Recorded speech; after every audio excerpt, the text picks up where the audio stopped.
90s టైంలో చదివిన పిల్లలకు ఎగ్జామ్స్ అంటే ఒక ప్రత్యేకమైన అనుభవం. ఇప్పటి పిల్లలు అనుభవించని చాలా విషయాలు అప్పట్లో ఉండేవి.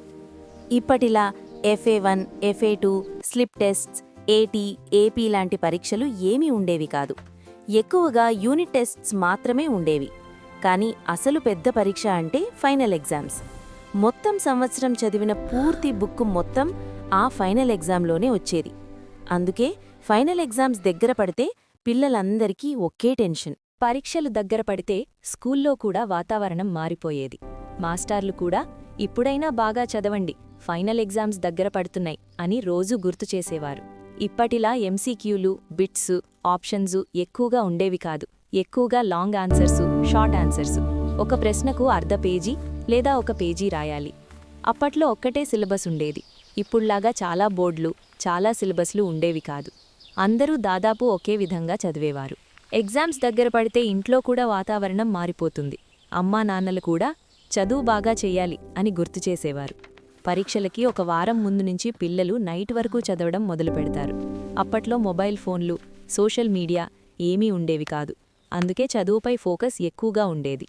రాత్రి 10-11 అయ్యే వరకు చదివి కొంతమందైతే 12 వరకు కూడా చదివేవారు.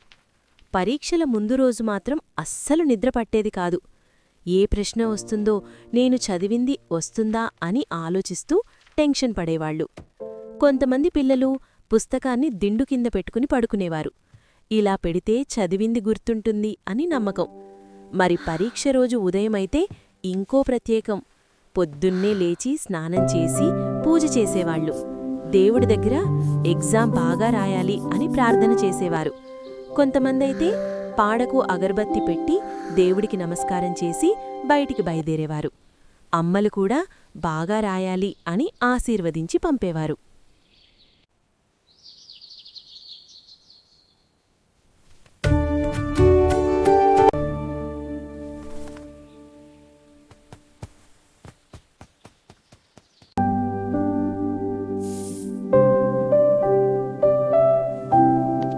స్కూల్ బ్యాగ్లో 2 పెన్నులు తప్పనిసరిగా పెట్టుకునేవాళ్లు. ఒకటి పనిచేయకపోతే ఇంకొకటి ఉండాలి కదా. కొంతమంది పిల్లలు ఇంకో 2 పెన్నులు కూడా పెట్టుకునేవారు. ఎందుకంటే ఎగ్జామ్ సమయంలో పెన్ పనిచేయకపోతే చాలా టెన్షన్.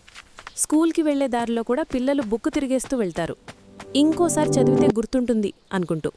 స్కూల్ గేటు దగ్గరైతే అందరూ ఒకే పని, లాస్ట్ మినిట్ రివిజన్. ఈ క్వశ్చన్ చదివావా, ఈ ఆన్సర్ గుర్తుందా అని ఒకరినొకరు అడుగుతూ ఉంటారు. ఎగ్జామ్ బెల్ మోగగానే అందరూ ఎగ్జామ్ హాల్లోకి వెళ్తారు. పేపర్ ఇచ్చిన తర్వాత మొదట పేపర్ మొత్తం చదువుతారు. చదివిన ప్రశ్న కనిపిస్తే ఒక్కసారిగా ఆనందం. ఆహా, ఇది నేనే చదివాను అని లోపలే సంతోషపడేవారు. అలాగే చదవని ప్రశ్న కనిపిస్తే మాత్రం వెంటనే టెన్షన్. అప్పట్లో కాపీ కొట్టడం కూడా చాలా కష్టం. మాస్టర్లు చాలా స్ట్రిక్ట్గా ఉండేవారు. అందుకే ఎవరి వాళ్లు నిశ్శబ్దంగా కూర్చుని ఎగ్జామ్ రాసేవారు.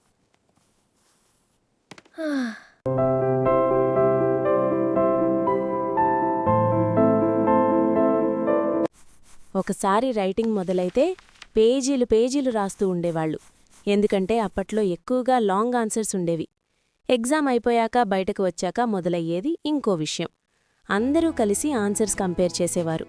నీ ఆన్సర్ ఏమిటి, నువ్విలా రాసావా అని మాట్లాడుకుంటారు. కొన్నిసార్లు అప్పుడే తెలిసిపోతుంది, అయ్యో నేను తప్పుగా రాశాను అని. కానీ ఆ టెన్షన్ కూడా ఒక ఆనందమే. ఎగ్జామ్స్ అయిపోయాక మాత్రం పిల్లలందరికీ ఒకే ఫీలింగ్, సెలవులు మొదలు. అప్పుడు నిజమైన ఆనందం మొదలవుతుంది. అప్పటి ఎగ్జామ్స్ టెన్షనున్నా ఆ రోజులు మాత్రం చాలా మధురమైన జ్ఞాపకాలు. నేటి పిల్లలకు ఆ అనుభవం తెలియకపోయినా 90s